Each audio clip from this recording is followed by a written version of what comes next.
안녕하세요. 손해사정사 이재영입니다. 이번 시간에는 뇌출혈, 우리 뇌출혈 아주 위험하죠. 뇌출혈 중에서도 우리 경막상이라는 것이 있는데 이 경막상, 경막 바깥에서 일어나는 출혈, 즉 경막상 출혈이라고 합니다. 이에 대해서 한번 알아보는 시간을 갖도록 하겠습니다.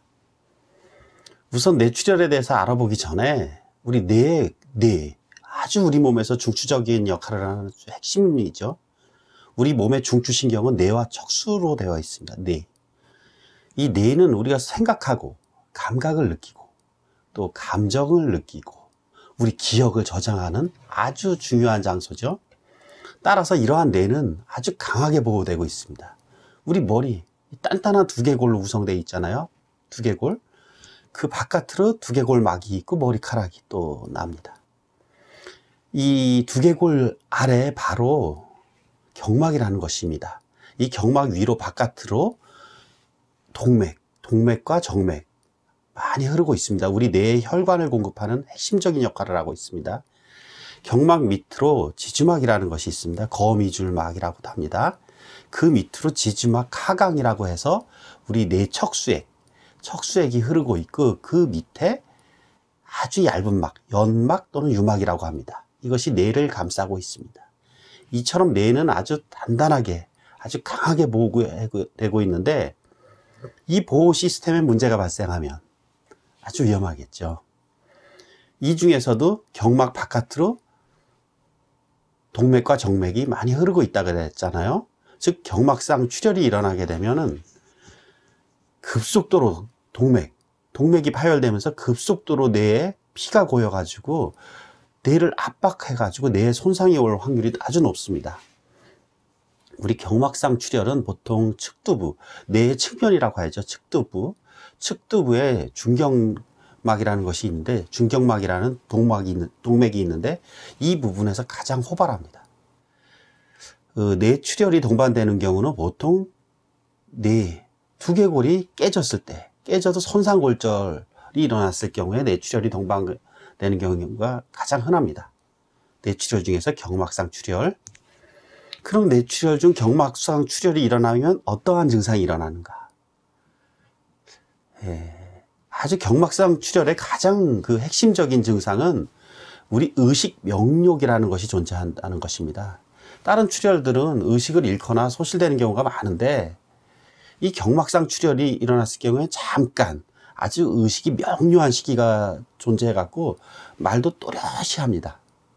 근데 잠시 후에 뇌에 피가 고이기 시작해서 압이 생기기 시작하면서 의식을 잃기 시작하죠. 즉 경막상 출혈이 의식을 잃기 시작할 때 쿠싱 증후군이라고 해서 맥박이 느려지고 호흡이 아주 곤란해지고 가빠지고 이러한 증상들이 일어납니다.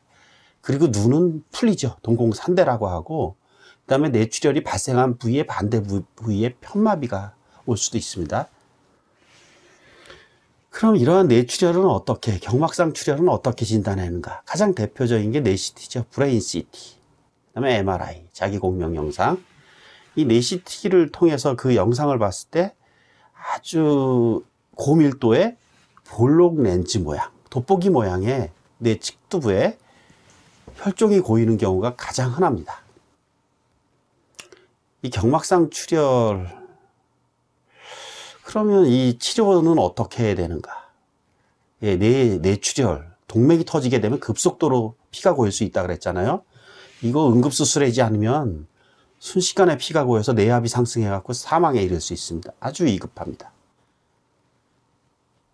그럼 조기에 발견해서 그 혈종이 크지 않고 조기에 발견해서 수술을 할 경우, 이런 경우에 후유증이 거의 남지 않고 아주 좋아질 확률이 높습니다. 반대로 그걸 방치하게 되면 사망할 수도 있다고 했잖아요. 경막상 출혈. 그 수술 시기를 빨리 하면 아주 안전하고 후유증도 없을 수 있지만 늦으면 사망할 수도 있습니다. 수술이 잘 되면 이 의사분들이 가장 칭찬받는 수술이기도 합니다. 그럼 뇌출혈, 경막상 출혈 그 후유증이나 후유장애는 어떻게 될 것인가? 뇌출혈이 일어나면 기본적으로 후유장애는 무조건 남습니다. 거의. 아주 조그만 거, 경미한 거 아니라면 정신적으로나 육체적으로나 모두 남는데 이 정신적인 부분은 우리 판단력 등 우리 의식이 지능이 약해질 수 있습니다. 그 다음에 기억 감퇴, 치매가 올 수가 있죠. 그 다음에 신체적으로다가도 일상생활 기본 동작에 제한이 올 수 있습니다. 이 정신적인 부분, 이 중에서도 이건 아주 판단이 어렵죠. 눈에 보이는 부분이 아니기 때문에. 우리 기본적으로 우리 맥브라이드 평가법이든 우리 개인보험에서 평가법이든 할 것 없이 기본적으로 정신적인 문제가 생겼을 경우에는 간이 인지지능 검사라고 해서 MMSE 검사, 그 다음에 치매 척도는 CDR 검사, CDR 척도 검사 등을 하게 됩니다. 그 다음에 일상생활 기본 동작이죠. 뭐 이동하기, 뭐 밥 먹기, 음식물 섭취, 배변 배뇨 등 이런 일상생활 기본 동작에 대한 평가는 우리 수정받을 지수로 평가를 하게 됩니다.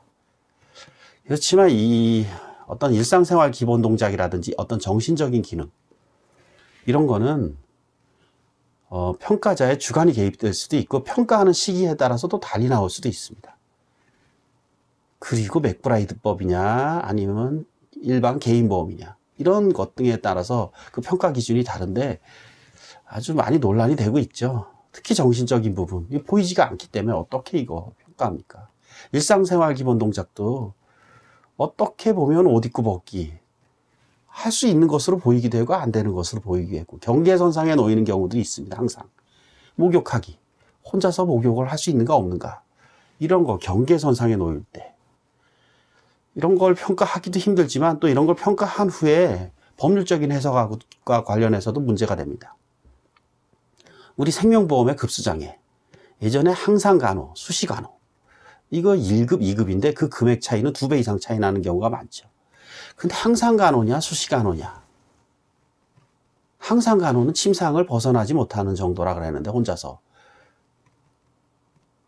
이거를 어느 정도 그 침상을 벗어나지 못하는 정도를 어떻게 파악할 것인가 그다음에 항상 24시간 간호하는 상태를 어떻게 볼 것인가 이 해석과 관련해서는 지금도 논란이 되고 있습니다.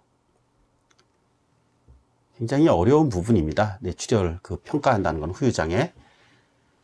이번 시간에는 뇌출혈, 경막상 출혈과 후유장애에 대해서 알아봤고 다음 시간에도 경막하 출혈, 지지막하 출혈 등 뇌출혈이 많습니다. 뇌실질 손상도 많고 이에 대해서 차례로 알아보는 시간을 갖도록 하겠습니다. 이재영 손해사정TV 많은 시청과 구독 부탁드립니다. 고맙습니다. 손해사정사 이재영이었습니다.